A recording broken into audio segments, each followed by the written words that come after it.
સુરતમાં ફરી ફાયરિંગની ઘટના બની છે।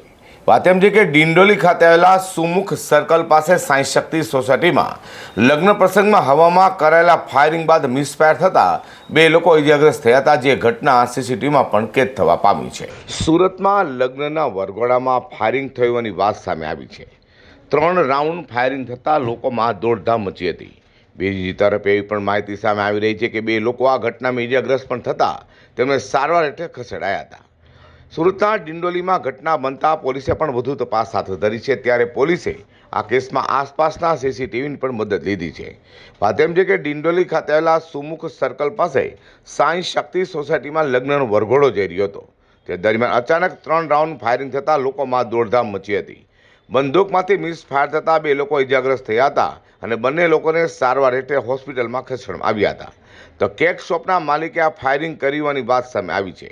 લાયસન્સવાળી બંદૂકથી ફાયરિંગ કર્યું છે તો ડિંડોલી પોલીસે ગુનો નોંધી તપાસ હાથ ધરી છે। મહત્વની એ બાબત છે કે આરોપીની પોલીસે પૂછપરછ કરી છે અને બંદૂકના લાયસન્સ સહિતની વસ્તુઓની તપાસ પણ કરાઈ છે। વધુમાં લગ્નમાં ખુશ થઈને આરોપી હવામાં ફાયરિંગ કર્યું હતું, પરંતુ હાથનું બેલેન્સ ખસી જતા તે મિસ ફાયર થઈ હોવાની વાત સામે આવી છે। પોલીસે આ મામલે આરોપીનું લાયસન્સ રદ કરે છે કે નહીં તે જોવાનું રહ્યું। જો ફાયરિંગમાં કોઈનું મોત થયું હોત તો લગ્ન પ્રસંગમાં શું હાલત થાય તે તમે પણ વિચારી શકો છો।